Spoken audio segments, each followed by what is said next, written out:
Hello to all मो twinkle knowledge guide YouTube channel तरफ आपण समस्त को मोर स्वागत। आशा करछि आपण माने समस्ते बहुत भलरे थिबे। आज एही संध्यारे म आपण मानक पय गोटे शुभ खबर नै आसीछि। गोटे थररे आपण मानक पय दुईटी सुजोग आसी जाइछि। आपण माने ताहा जानिले मध्ये बहुत खुशी अनुभव करियो। ताले कोन खुशीटी ताले म आपण मानक जणाइबी। ओडिशा सब ऑर्डिनेट स्टाफ सिलेक्शन कमिशनर आपण मानक पय किछि नियुक्तिर सुजोग आनिछि। एटा थिला आपण मानक पय गोटे खुशी खबर। तो भिडियोटी देखिया पूर्व प्रथम नॉलेज गाइड यूट्यूब चैनल को सब्सक्राइब करंतु, अधिक मात्रा शेयर करंतु, लाइक दियंतु एवं कमेंट मध्य करंतु।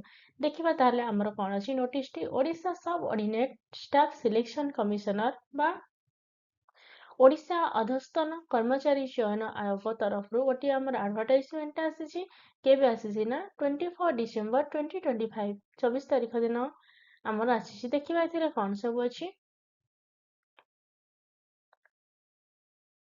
Applications are invited online for combined recruitment examination 2025 for the post of Forester, Forest Guard and Access Constable। ताहले एई तीनटार application form fill up पई आपण मानक पई notification आसी सारछि, किंतु केते पोस्ट अछि कोन अछि ए सब किछि हमको कहा जाय नहीं। से कहि जंदी जे age, pay scale, vacancy, eligibility जहाँ भी हमर टर्म कंडीशन रही ता हमर www.ossc.government.in रे पर आमे बा OSSC वेबसाइट रे पर हमर जणा पड़िबो। तो एटा तांकर ऑफिशियल वेबसाइट, एई साइट को जाइए आपण माने मध्य नोटिफिकेशन को चेक करि परिबे। ताहले forester, forest guard, excise constable रो नोटिफिकेशन टी आसी साइछि। ऑनलाइन रजिस्ट्रेशन फॉर्म हमर स्टार्ट होछि केबे डिसेंबर 30 तारिख रे बुझेला एवं एंड होछि 22 जनवरी रे। से भली हमर ऑनलाइन एप्लीकेशन फॉर्म डा डिसेंबर 30 रु स्टार्ट होछि एवं एंड होछि हमर जनवरी मास 1 तारिख रे। ताहले हमें रजिस्ट्रेशन जनवरी 22 तारिख मध्ये जति कर देबा 30 तारिख मध्ये हमें एप्लीकेशन पाई परिबा।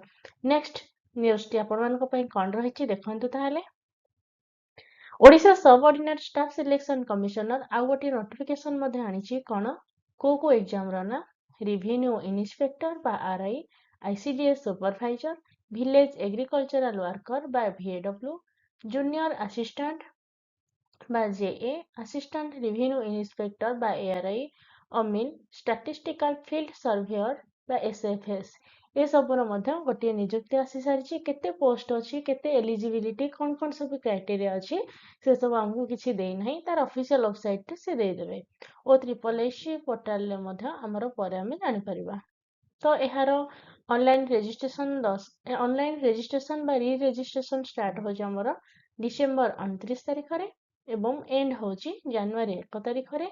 जो माने ऑनलाइन रजिस्ट्रेशन करिदेबे से माने ऑनलाइन एप्लीकेशन मध्ये एप्लीकेशन पकई परिबे केबे ठारो डिसेंबर 29 रो एप्लीकेशन मध्ये पकईबा स्टार्ट होची को पर्यंत ना जनवरी 29 तारिख पर्यंत। आशा करछि मोर एई छोट भिडियोटी एही शुभ खबरटी आपण मानक पई बहुत गुरुत्वपूर्ण अटे। मोर एई छोट भिडियोटी आपण मानक पई बहुत भल लागिथिबो। भिडियोटी भल लागिथिले नॉलेज गाइड यूट्यूब चैनल को सब्सक्राइब करिया पई भूलिबे नाही, लाइक करिया पई भूलिबे नाही। एबे जाई नॉलेज गाइड यूट्यूब चैनल को सब्सक्राइब करंतु, बेल आइकन को प्रेस करी ऑल नोटिफिकेशन को ऑन कर दियंतु, जहा द्वारा आपण माने सब जॉब अपडेट ता सहित हमर जहा जहा सब सिलेबस पढ़ा होछि टॉपिक वाइज से अबाउट रे मध्ये जानि परिबे। Thank you so much for your love, support and valuable time. Thank you to all.